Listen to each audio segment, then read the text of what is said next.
About 1,000 people showed up for today's hearing. Approximately 50 of those gave opinions for or against the rate increase. Those for the increase came mainly from the business and industrial community in Alabama. One industrialist said to deny the increase would mean layoffs and possibly a decrease in the attraction of new industry into the state because of what he called an atmosphere of no growth that could be created by the expected rippling effect caused by a denial of the multi-million-dollar rate increase. Those against the proposal call on the PSC to consider people on fixed incomes, retired persons, and low-income power company customers. One retired steel worker from Jefferson County said he couldn't afford to operate his air conditioner in the summer because his power bill has become more than he can afford. Several others brought along power bills to illustrate their point. These were some of the people who had their say here today. Alabama Power's rate increase will allow it to go to long-term financing, recover its bond saleability, keep its payroll intact, build its facilities, and meet inflation as the other utilities have been permitted to do, in many instances by this same body. It seems to me that the moral case is for growth, not anti-growth. If the poor, the infirm, and other disadvantaged people are to share in the abundance of this century, then their sharing is dependent upon continued growth. The first thing they make is money. They're also in the business of electricity on the side. But the main thing they make is money. And that's what they're going to keep on making and out of our pockets. One speaker said not only will consumers have to pay higher residential electricity bills, but they will have to pay municipal power bills and all other service agencies, including higher hospital bills, because of a rate increase if it's granted by the PSC. The company needs it because we have to earn enough money to secure the funds that we need through sale of securities to do the kind of construction work and the basic work that we have to do to carry out our lawful obligation to serve the people of the state with electricity. Our problem is inflation. Inflation has run up the cost of everything from money to coal to materials and supplies and everything that goes with it. Today's public hearing is a continuation of the December 17th overcrowded meeting. Day 2 of this public hearing is supposed to be held tomorrow here at the Garrett Coliseum. This is Norman Lumpkin, WSFA TV News reporting. A single recommendation made by this group who have a unified effort, and in my judgment it'll be in the interest of the people of Alabama and read the report. We'd be glad to discuss it, but at the present time they've just been in about 15 to 20 minutes. And the effect of what they have told me is that they have a substantial salary increase. We recommended for all educational personnel. We've recommended the phase-in of the kindergarten program. We've added additional funds for other current expenses, which gives local boards more flexibility on funds. We recommend some additional maintenance money. We've increased medical education substantially, and all higher education gets an increase. So I think that the simple thing is at this point is all the things you've been hearing that many of us have been advocating are in this budget, in our recommendation for the budget. And I will not go in specific detail beyond that, but I do think that all facets shared in the additional revenues. And the important thing in my way of thinking is that for the first time in a long time, the education family of this state has agreed on how to spend the additional funds for education.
county has done the same from the city limits to Pinedale, I believe.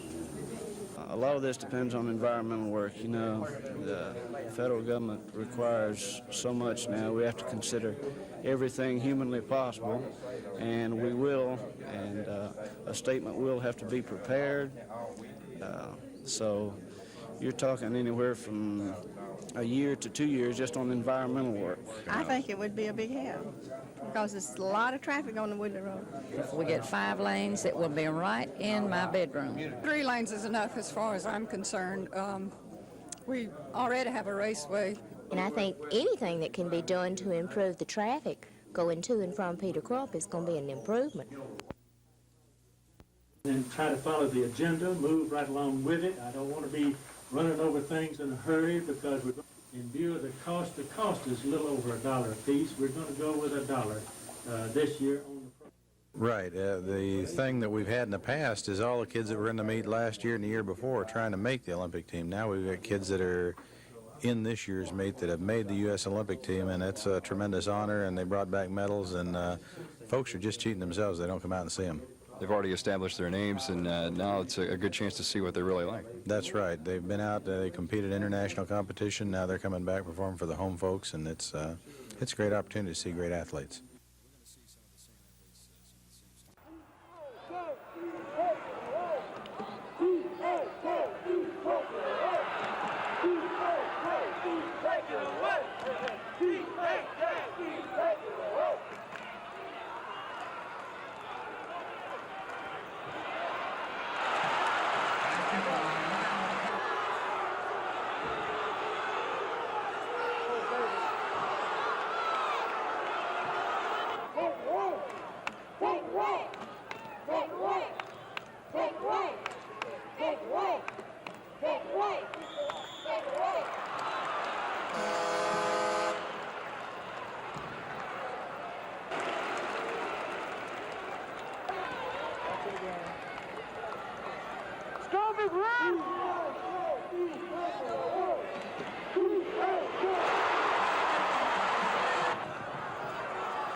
Will pay more electricity, the hospitals will pay out for more electricity, the small businesses pay out more electricity, and we got to pay those prices. Not going to be absorbed by those people. U.S. Steel don't absorb prices, they pass them on, and nobody else can afford to absorb those prices. They're going to pass them on, and this is inflationary, and it's not being caused by What would be your response to criticism that some people in your corporation make too much money? Well, sir, my salary is set by the board of directors, and there's not much I can comment on other than to say that I think it is in line with that of other companies like ours of comparable size and comparable responsibility. We have salary consultants. We do a lot of work internally on checking to see that our salaries of all our people, from one level and another, all the way from top to bottom, are competitive, and that they are the kind of salaries that will keep the people there but not be out of line with what comparable jobs pay elsewhere. We think the salary schedule is in good shape, and we are not ashamed of the salaries that we pay. We think they're fully earned. There's some people who charge that you ask for rate increases so that you can hike your salary. That's just not the case. We handle our salaries on, as I described, if we are not competitive, we lose talent. But the final analysis, the test, is whether we render service effectively and at rates that compare favorably with rates elsewhere. And our rates do compare favorably, and we think the end result proves that we are well managed, and we're convinced of that. Does the Alabama Power Company expect to get the rate increase that you've requested? Yes, sir, we do. We think the need is so real that the commission will respond to it. Police say the victim was murdered here at this motel. They say she was strangled. They then say her body was moved by a truck about a mile from here on Interstate 65. They say the suspect, now in custody, took the body by truck about a mile down Interstate 65 south of here. He was arrested about an hour later, and he's been identified as 31-year-old David Mendelwis of New York City. He is in custody in the city jail charged with murder. Police Detective Lieutenant Donald Perry gave us details of what occurred last night. The combined efforts of local law enforcement agencies, along with several CB radio operators, resulted in the arrest of one 31-year-old white male in the vicinity of a local motel, who was subsequently charged with the murder of the girl, which was identified later as Deborah Anise Houston. Authorities say they believe prostitution may have been involved in this case. They also say last night's arrest may clear up two similar homicides that occurred several years ago here in Montgomery. This is Norman Lumpkin, WSFA TV News reporting.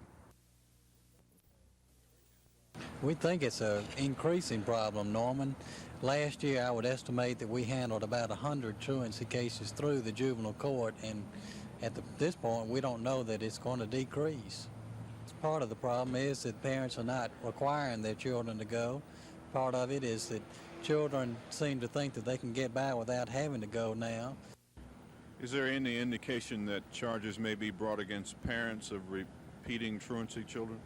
Yes, we've had some joint meetings because of the truancy problems, and I am told by the superintendent of education from the Montgomery County Board of Education that his people are now instructed to sign warrants against parents who, in their opinion, have violated the compulsory school attendance laws.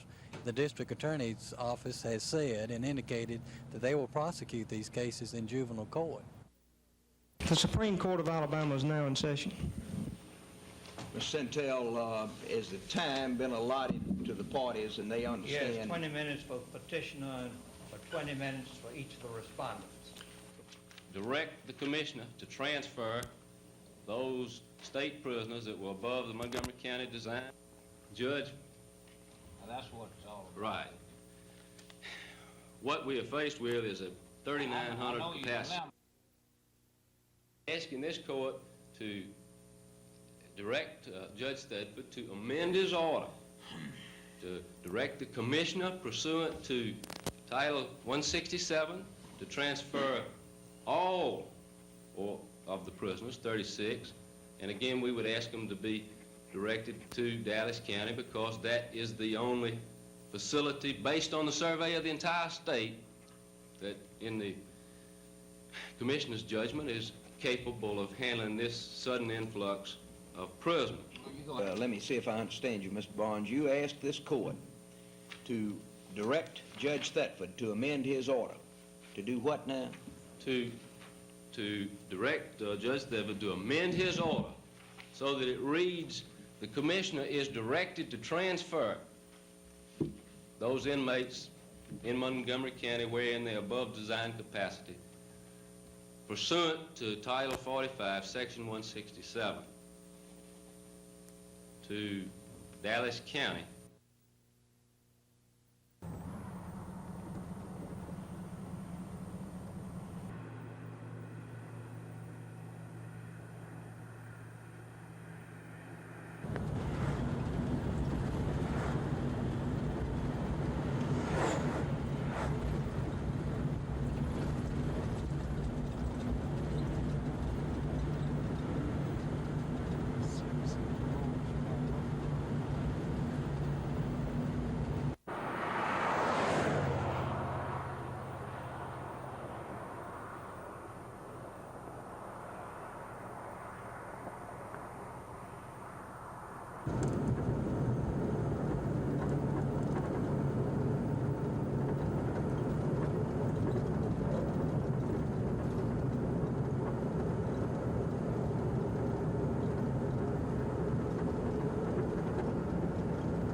Jerry Pate burst on the PGA Tour last year with a flourish.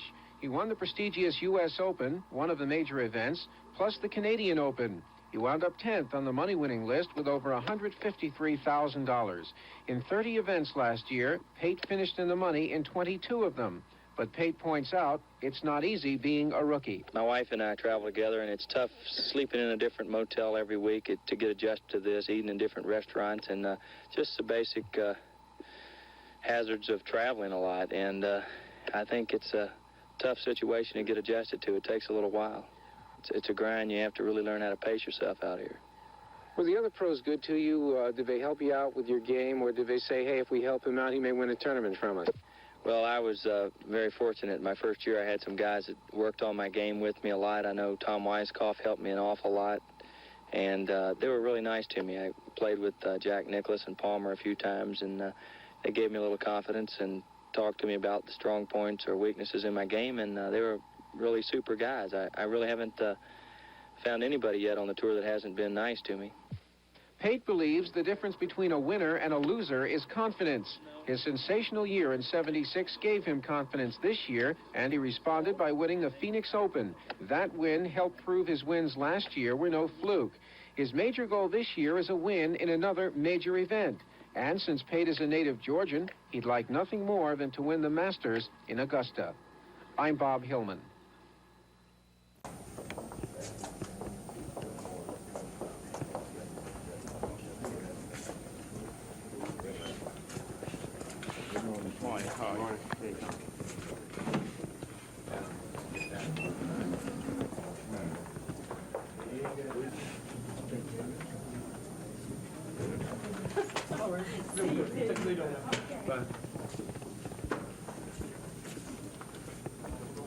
Assessment of today's action, the mistrial being declared for the second time.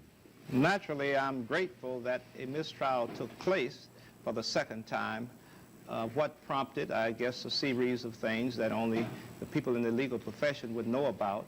Were you aware before this morning that something had gone awry as far as Mr. Whitaker telling the judge that he felt like he had overheard something that he shouldn't have? No, I had no knowledge of that whatsoever. I heard it for the first time in the chamber of the judge this morning. Do you have any indication as to when a decision will be made as to whether or not you will be retried or whether the charges will be dropped? We do not have any indication as to when we will be retried or if we will be retried or whether the charges will be dropped at this point. And again, I say I hope and pray that they will be dropped and I will not have to go to trial again. Mr. Reed, do you still declare that you're innocent of bribery charges? Yes, I do. I say that as I've always said, I am totally innocent. And the most promising thing came out on yesterday when Mr. Ronald Williams had the courage to stand up and tell the truth when he stated that I offered him no money, neither did he solicit any money from me. And I appreciate the young man having the courage to stand up and tell the truth. I think it is wrong from a defense standpoint. I think it's wrong from an economic standpoint. I don't think it's worth the effort to close this base and move what we have here to another state, because we've got so much to offer here. The community relationship, everything is great, and I really find no justification for it, and we're going to continue to work to see that they don't close Craig, but I'm not optimistic. I was about to say, what do you think the base's chances are right now? Well, I'm not optimistic. If Mr. Carter wants to save it, I guess he can.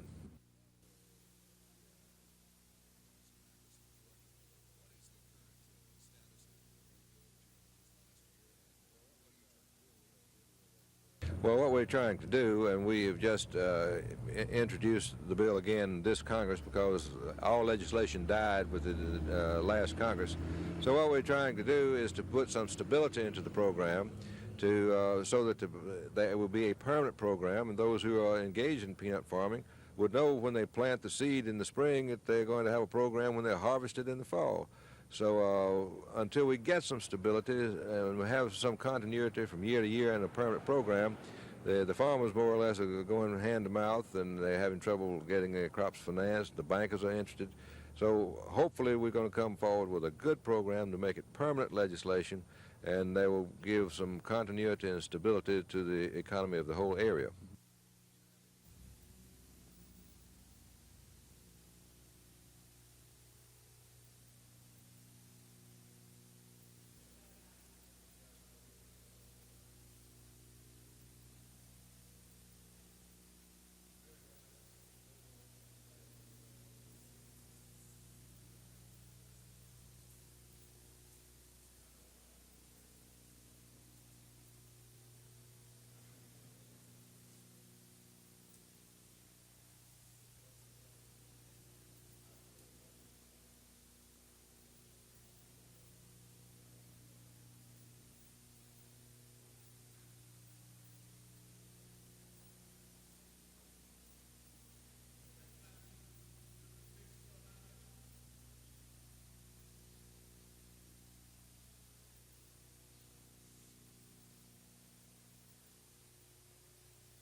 I'm certainly appreciative of the fact that the Montgomery County Grand Jury has invited me and other council members to come and share our views with them. I appreciate the invitation by the Grand Jury foreman, Mr. Allen, and I intend to answer any questions that they might have of us and ask a few questions of them. The invitation says that they would like to discuss the recommendations relative to police department procedures, and I assume that will be the subject of our discussion in the grand jury room. Well, with reference to the legal fees, I simply agree with the recommendations made by the grand jury that such fees should not be paid for public employees who are arrested or indicted for criminal offenses. And with reference to the polygraph test, I think that police officers should be allowed to take polygraph tests, the same as any other citizen under similar circumstances. Don't know that they are prohibited from taking them, but I know the argument against it is that why should they be forced to take the polygraph test? I don't think the grand jury suggested forcing them to do it, but I think they should be allowed to, the same as any other citizen.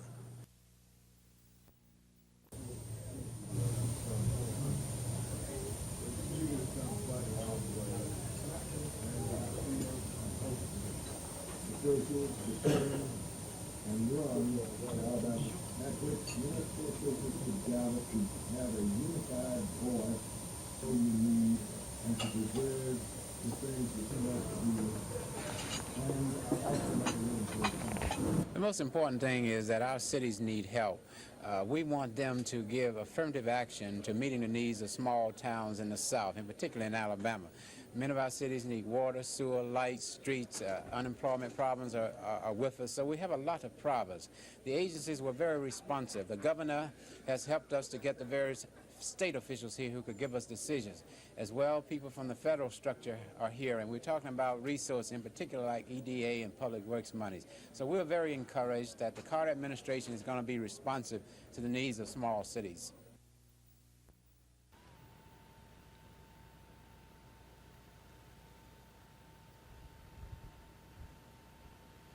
We're with Lieutenant Roy Smith of the Alabama Highway Patrol, almost frozen, along a frozen I-85, which is closed. That's right, I-85 between the eastern bypass and the intersection of I-65.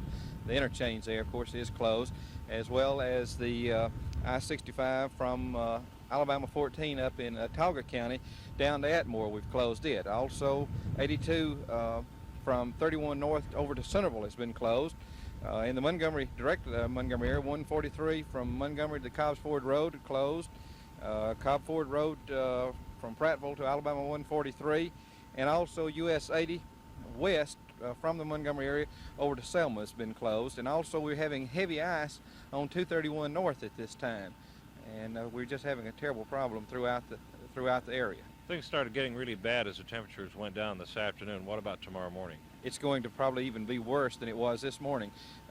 With the slush that was left on the highway from today, and then it freezing, it will probably be on up middle of the day before we can get any relief whatsoever. So I anticipate most all of these roads being closed in the rural areas and out on the interstate and federal highways until on up in the day tomorrow. That is, if we get a thaw.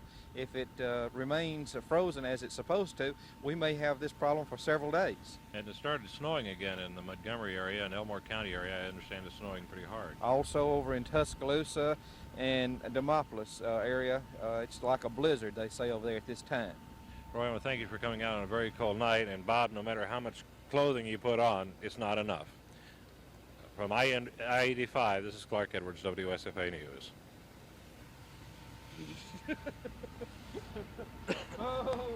What we don't do for a living. Yes. You didn't put this in the textbook. We are not in Genlock. You can pad out. Somebody on the radio a while ago called in and said, ask the sergeant to check the SOP to see what you're supposed to do in case of a blizzard. I heard one piece of traffic this morning about 6:30 when we first started getting out. Might have been true as late as the 1920s. It isn't true today in the era of managed prices, for example. When volume of sales go down, the big corporations are inclined not to reduce their prices to meet competition, but to raise their prices so as to make up for that loss in higher units of profit. So furthermore, I think it's worth our regarding the cost of producing items. If the industrial plant is operating at only 70% capacity, the labor cost per unit produced is a lot higher than if it's operating at 95 or 100% capacity. Yes, sir, but if you're pouring all this money into the economy, doesn't that have an inflationary effect? And would it not be necessary, as some believe, to have wage price standby controls for presidential use if necessary? I think the Congress would be prepared to give standby controls, but the president, if I understand him, has said that he's not prepared to ask for them. So far as your comment is concerned about budgetary deficits being inflationary, yes, of course they are. But let's look at the cause for the deficit, Tom. The reason for the deficit is the unemployment. As I said a moment ago, each percentage point of unemployment generates an adverse impact upon the budget in the equivalent of about $16 billion. Now, that's because people who aren't employed aren't paying taxes, and because it imposes upon the government the responsibility of paying more in unemployment compensation and related welfare costs. If our employment level were back now to about 4.5% instead of 8.1%, on exactly the present level of authorizations and appropriations, we'd be operating at a surplus, not a deficit. How strong a speaker do you think that Mr. O'Neill will be compared to Mr. Albert? I think Tip O'Neill is going to be a very strong speaker. I think he's going to speak out. I think he's going to lead. I think he's going to leave no doubt as to where he stands. I look forward anxiously to working with him. I think it's going to be an unmitigated pleasure. We've got an exciting time ahead of us here in Washington.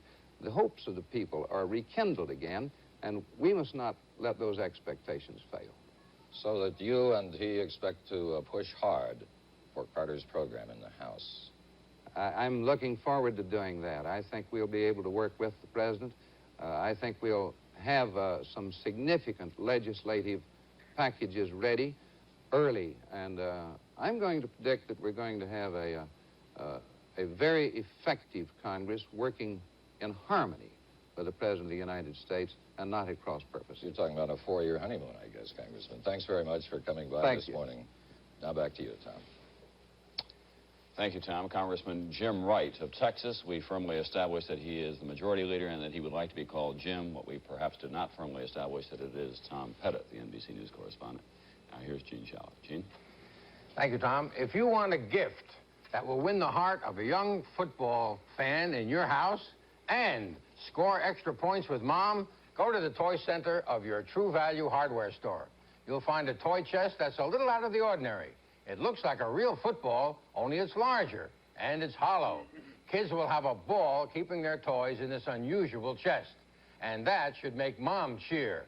You'll find the Little Tykes football toy box in the Santa's Preview catalog and at the toy center of participating True Value hardware stores. Hey, it's like our new coffee maker. Still haven't figured what to put in it.